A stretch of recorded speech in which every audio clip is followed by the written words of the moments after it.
Welcome to Research Technique series.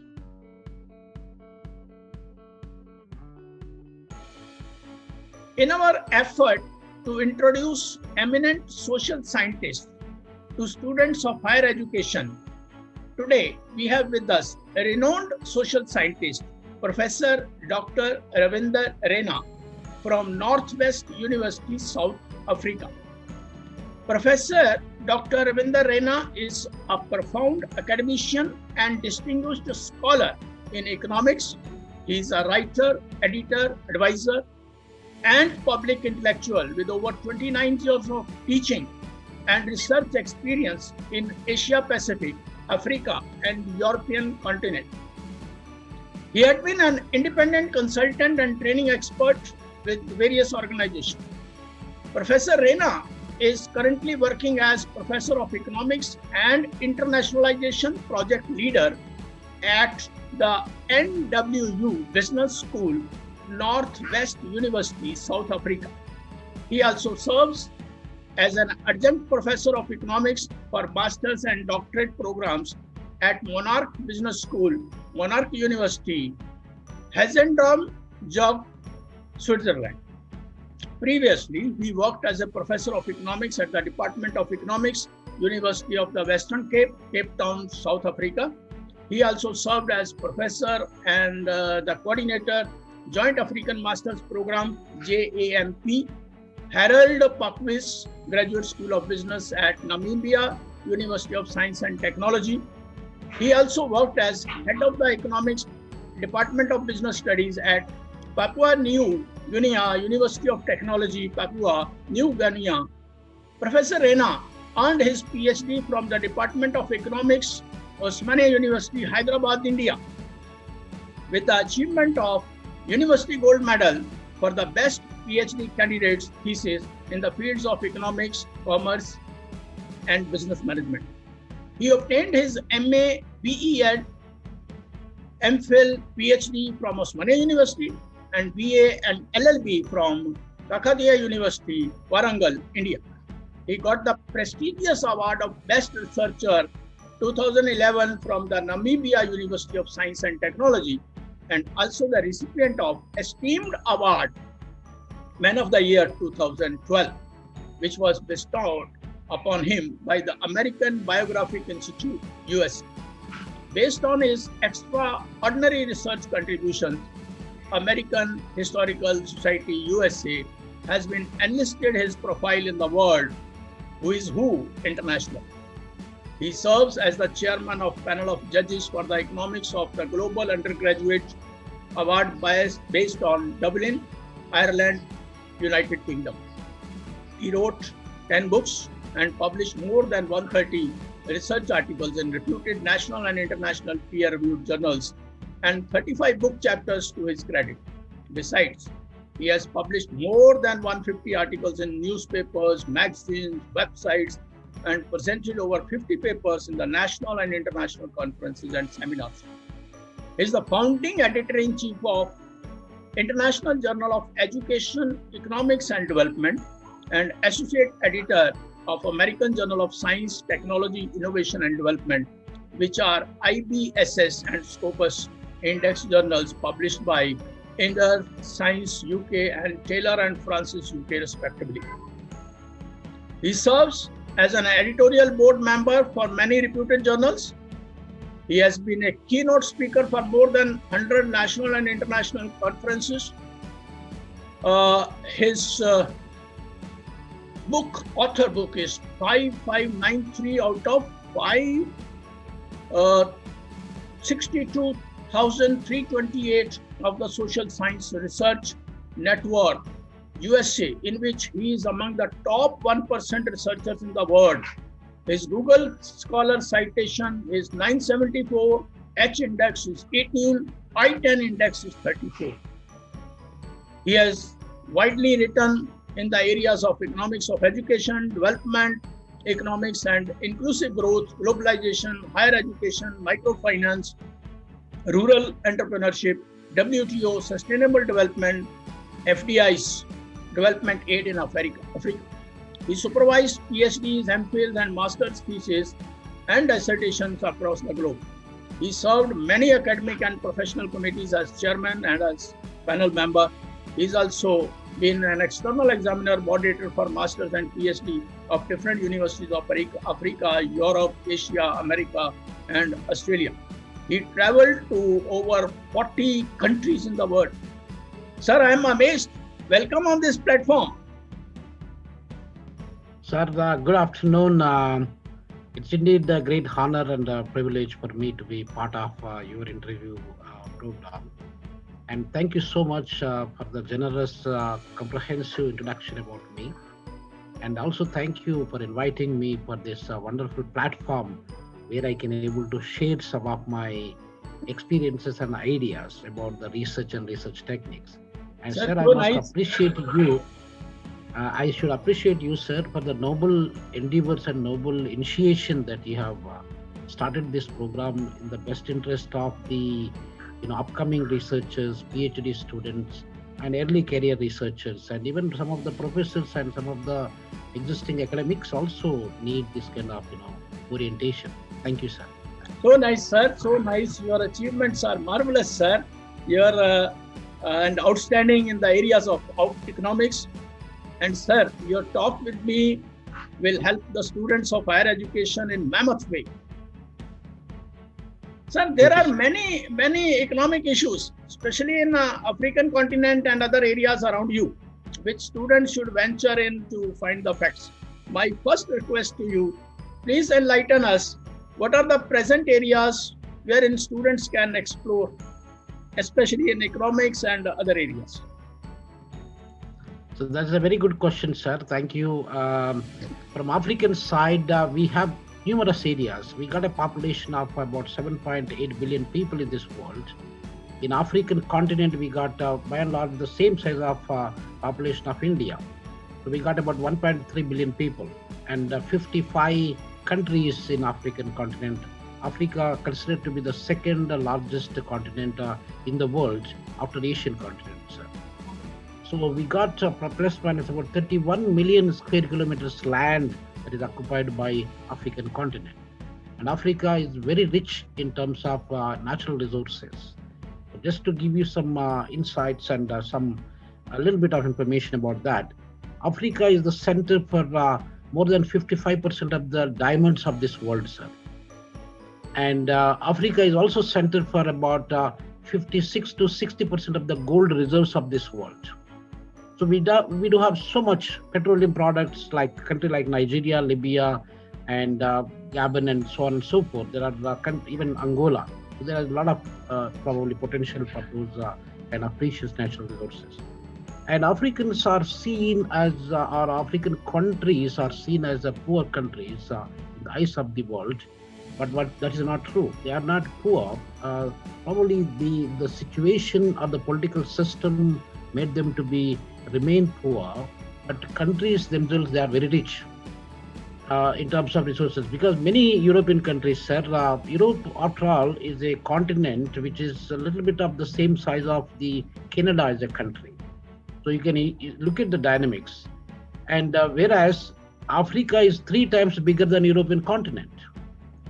And so meaning that, just to give you an overall view, sir, about African continent, so many people, even India, China, or other Asian countries, people, they see Africa as a backward continent. Africa is the underdeveloped countries, and so on and so forth. But that's not the fact.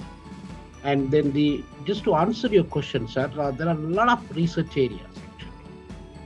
The areas that one can explore in terms of management side, in terms of economic side, in terms of finance side, in terms of supply chain and logistics side, in terms of entrepreneurship side, in terms of technology management side or ICT development side. There's numerous areas, human resource side, organizational behavior side.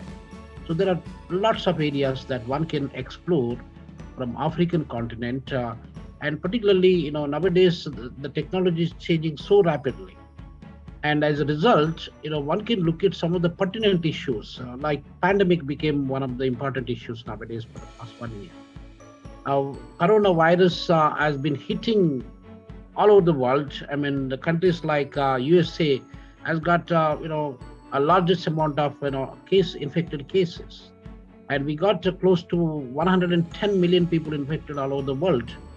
Whereas India, country like India, got about 11 million people, and maybe America also got about 24 million people or so. And the death rate, if you look at 2.5 million people got killed by this virus for the past 10, 11 months. So, sir, one can also focus how this pandemic is impacting on the business, how this pandemic is impacting on the pertinent issues such as maybe foreign direct investments, for example, medium scale industries. And if you look at the trade and the commerce that is impacted, and we can look at the tourism. So there are so many aspects one can look at to look at the dynamics, how the pandemic has been impacted, and the unemployment issues also. So there are the areas that one can look at, sir. I hope I try to address the question that So you nice, asked. so nice, sir. Very nice. Very nice, sir. Very nice. Sir, actually, your experience personally with the South Africa, you have been so many years you are there. Your personal experience in any research activity or in your students are doing with, especially your university. Very good, sir. Sir, from my side, I've been working in African continent for more than 2 decades. So 2 decades of my life, I devoted and dedicated working and living in African continent. And for the past 2 decades, I worked in Eritrea, I worked in Namibia, I'm working in South Africa currently. I was in Papua New Guinea some time back. And so through my experience, sir, Africa has got huge potential, and it is the virgin for the research actually. There's a lot to be explored. There's a lot to be understand. Because in the eyes of the developed countries people, those who come from Europe or America or maybe Korea or Japan and so on, they see there is a lot of potential in African continent to do the research. Whereas the African people themselves, they may not know that there is a lot of potential to do the research. So I should say that there's a lot of research. That is also one of the reasons I come to African continent in 1997, sir. So for the past 24 years down the line, I'm associated one way or the other way with the African continent. And Africa has got a lot of challenges as well. So if somebody wants to look at those challenges, and like I said, we got 1.3 billion people living on this continent. And there are so many political challenges out there, immense political challenges. Corruption is absolutely prevalent. And we have got diseases, we have got various types of diseases that Ebola comes sometimes, DRC Congo, and recently also I was reading the news that Ebola also emerged in a couple of other countries like Central African Republic and so on. So it's not only the clinical side of the story or health related research, it is also the social science research, how the behaviors of the people are changing. So as a behavioral economist, one can also look at such kind of changes. One can also see how a particular situation is being impacted. What is the relationship actually with one variable and other few variables that are existing? So we can apply so many models. And as far as my experience is concerned, Northwest University is the only university in this Northwest province. I must tell you this, that South Africa has got 9 provinces. According to Indian standards, we say states there, and here in South Africa we say province. So by and large the same concept. So out of 9 provinces, I think Northwest province could be the second or third biggest province in the country. And we got only one university. It's a public university actually. So it's a government university which made Northwest University as the second largest university in the whole country. In fact, in terms of the student numbers, for example, if you look at, we have got close to 75,000 students. And the popular university among the top 100 universities in the world ranking, UCT, University of Cape Town, it has got plus minus about 25 to 30,000 students. So we are 2 times bigger than the UCT itself. And so And we also got, as I said, this is the only university in this province. That is why we named after Northwest is our province and Northwest University is our university. So that is that. And University of South Africa also is the biggest in terms of the student numbers. But University of South Africa is more into distance mode education or online teaching and things like that. So if you look at the face-to-face teaching learning process, we are the largest in the country. So that is the kind of point I would like to mention here. And so Northwest is also, it's a province popularly known for its platinum deposits. Platinum plus minus about 75% of the platinum deposits of the world are centered in South Africa, especially 90% of those deposits are centered within our province actually. Our province is known as the Platinum Province. So that is the dynamics there. And then our students, my experience with them, we've been working at the business school, and we got as a part of MBA completion, they need to do research and they need to submit a dissertation, a mini dissertation. And the PhD students, we got quite good number of PhD students, and they also should do extensive research and deeper research. And they have to submit the thesis in business administration and so on and so areas. So as part of that, I've been into, particularly myself, I've been into, there are some of my students, they were working on the SMEs, small scale, medium scale enterprises, and then contemporary challenges. And some of them, they are also working on corporate governance areas. We do have a lot of issues within the corporate sector.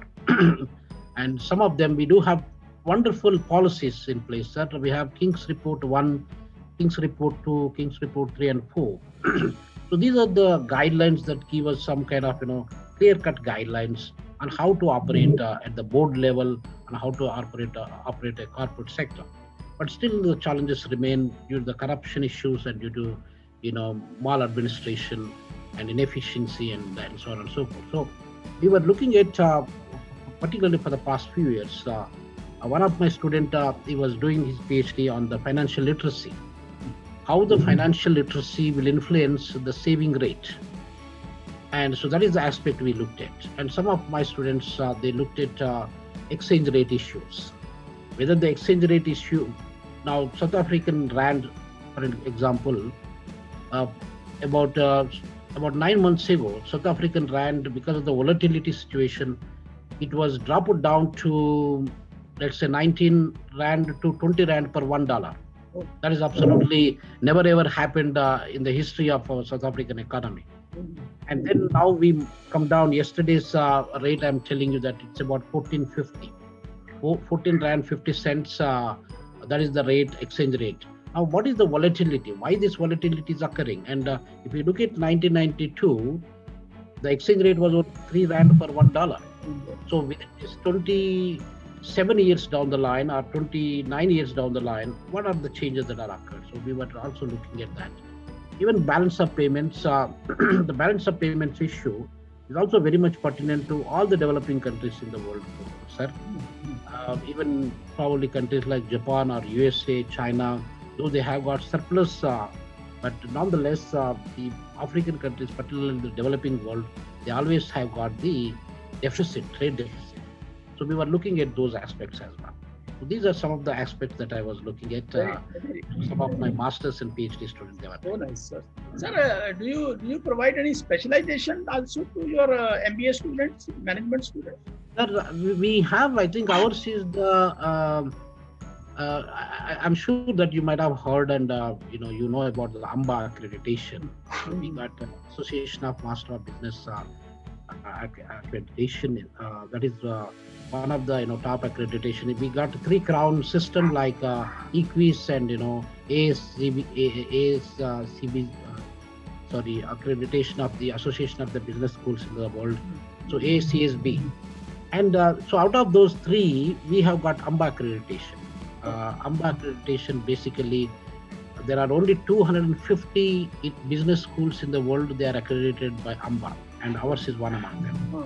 So meaning that although there are many business schools, there are over 3,000 business schools in our country, India, Professor, but very few of them, not even 5% of them are accredited by the AMBA or EQUIS and so on and so forth. Nice. So the accreditation is one of the challenges, and that is why we couldn't have any specialized program in MBA as such. Okay. We have got a generic MBA. Just to answer your question, sir, I know that across the globe there are many business schools. They offer MBA Finance, MBA Human Resources, MBA Technology Management, MBA Supply Chain Management, and so on and so forth. But we, at our business school, we do have one generic MBA, but we have some specializations within it. Like entrepreneurship is one of the specialization we look at. We also got public management is another specialization. And then we got international business issues or international business is another specialization. So students can select among these three options during their second year, and they can choose and they can try to dig more deeper into that particular area. That is the kind of. Very nice. Sir, for this research students, do you advise any data analysis techniques? What they use and what they should, especially the PhD students and MBA students, any research techniques, especially they use in your university school? Sir, I think I must tell you one thing that research is a unique activity. So many people, they don't understand. They think that research is just to get our master's degree or PhD degree and so on and so forth. But that's not the case. I just want to share with you, sir, a scholar is known in the world, but a leader is known only in his territory, his only geographical jurisdiction. For example, you talk about our Honorable Prime Minister Narendra Modi ji. If you come to, let's say, South Africa, a remote village, or even a small town in South Africa, you ask who is the Prime Minister, who is the leader of India, people, they don't know him. And if I ask the same question, I come to Mumbai or maybe any town, probably Satara or any of the towns in Maharashtra, and ask who is the president of South Africa, nobody knows about that. So Cyril Ramaphosa is the president of our country, but nobody knows about that. So leader is basically known within his geographical territory, whereas the scholar is known in the world, meaning that we talk about Einstein. Einstein research is equal to MC square, and there are so many Thomas Alva Edison we talk about, though Thomas Alva Edison died a long time ago. We talk about Wright brothers. We talk about so many other, William Harvey. And so the scholars are known, or even we have got scholar like Shakespeare. So scholars are known in the world. It is not, that is why I'm saying it is a noble journey. It's a noble task that one has to embark upon. And once they have done that, now Einstein died more than 70 years ago, we still remember Einstein and his contributions. So just because he's a scholar. So scholar, you go and ask in Thailand, you go and ask in Liberia or Malawi or Burkina Faso, do you know Einstein? People, children, particularly students, they will say, yes, we know. We heard about, we read about. So that is the beauty of research. So I just would like to advise the listeners here that we need to take research seriously. And most of the researchers, they are just trying to complete the studies only for that particular specific period. And when they stop, they forget about the research. The whole world, sir, we need the researchers. If you look at 7.8 billion people, not even 1% of them are researchers. So, meaning that there is a high demand for the research world, and we need to develop and we need to promote the research culture. And doing that, so once we are all going to leave this world for good in the coming maybe 50 years, or our average lifespan will be about 70 years down the line. If the God's willing or God's blessings, we can live 100 years or 110 years. But after 100 years, we are going to leave this world for good. What is the legacy that you are leaving? The legacy is through your research. Now, for example, our Nobel laureate Amartya Kumar Sen, he is a Nobel Prize winner, is the first Asian economist to receive the Nobel Prize in 1998. And he is 87, 88 years old now. So what is the citations that he has? Google Scholar citations, if we look at, it's close to 354,000 citations he has done. So meaning that this is the kind of legacy, even after his death, people, they remember him, his contribution. So that is what, all the people, they must take research into, very serious activity. And then they have to embark upon with, utmost dedication, utmost care. And we must also remember that, sir, it's the rigor in research. How much rigor that you are looking at? What is the relevance that you have? What is the resilience that you have? So these are the three aspects one has to look at in research, so that, one day or the other day you become a good researcher and you are a known researcher. We all start, when we started the research, we started like a novice. We don't know anything about research. We don't know anything about heteroscedasticity or homoscedasticity, regressions techniques, and Amos techniques. We know nothing about that. We all started, and now we are trying to develop slowly. Every day we learn. So researchers also, it's a continuous journey. It's not a process that you just take it and finish and then you conclude and forget. Nothing like that. So it's a journey that we adopted to continue in our rest of our lifetime. Besides, sir, they also should concentrate on the latest models actually, instead of depending upon the old model, ordinary least squares, and they can look at the structural equation modeling. There is also PLS software that is freely available for beginners. There are some software that are freely available. They can just try to learn, and then after that they can try to promote themselves. There are a lot of softwares like eViews we have. Econometric Views is also one of the important softwares. We got SPSS, we got MATLAB, and all these softwares will help us to adopt some of the latest models like structural equation modeling, Gutch modeling. We normally use probably generalized autoregressive heteroscedasticity modeling. So some of those modelings, just to see the volatility issues, because we are living in a VUCA world where there is volatility, there is uncertainty, there is complexity, there is ambiguity. So if you wanted to understand the dynamics of volatility, you must use the Gutch modeling. Yes. Wherever it is necessary, we must use the Amos techniques. So that is what, probably we need to learn, and we need to adopt those things. So nice, sir. Yes, really, your words, your talks will go in a mammoth way. I have already extolled, and it is not only going to help the students of South Africa, Europe, but India. They will get enlightened with your ideas, and I am humbled and obliged with your presence, sir.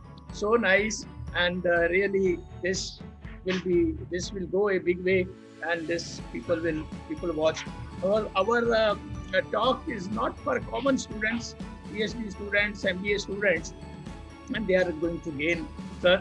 Thank you very much. Thanks a lot. You have talked a lot. So nice. And thank you, sir. Thank you for the opportunity, and absolutely, it is a great pleasure to be with you, sir, and to talk to you, nice, sir. So nice, Professor Satyadeva. Thank you, sir. Thank you, sir. Thank you, the viewers. Nice. Thanks a lot. Thank you, sir. So nice. Dr. Ravinder Rena says, a leader is known in his area, geographical jurisdiction, but a research scholar is known all over the world, even in time-space. So research is a noble journey. It is a continuous process with dynamic rigor and resilience approach. It is a continuous developing process. Students should complete their research work not just to get the degrees, but for social upliftment. Dr. Rena explains that South Africa is the second largest continent in the world with 55 countries and a population of 1.30 billion, same as of India. Generally, it is perceived that people of Africa are poor, but that is not true. How can the people of any country be poor when they have diamond and gold production and reserves, which is 50 to 60% of the world total? Poverty may be due to political reasons, which the researchers should explore. South Africa is very rich in resources and has many potentials. Researchers should explore in the areas of finance, social sector, political system, tourism, etc. He further says, Northwest University in Northwest Province is the second largest university with 75,000 students. Northwest Province is rich in platinum, so it is called Platinum Province, but Northwest University is platinum in education.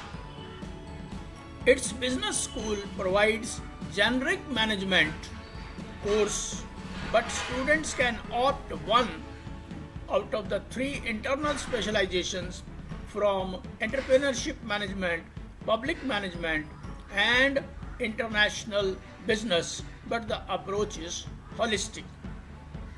Thank you for watching. We are going to interview more social scientists. Thank you very much.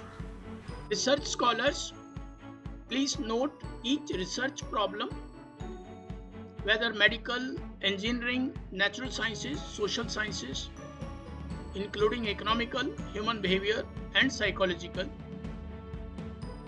They are all unique in nature. Each problem needs to be handled and analyzed with specific methodology. Each technique which I am going to take is general in nature and should be used under expert advice if you are a beginner. Learn the techniques and use your expertise specific to your problem wherever required. You may submit your research work at Journal of Global Economy, rcssindia.org. Your work is evaluated by peers with double-blind methodology. You will get comments for your work.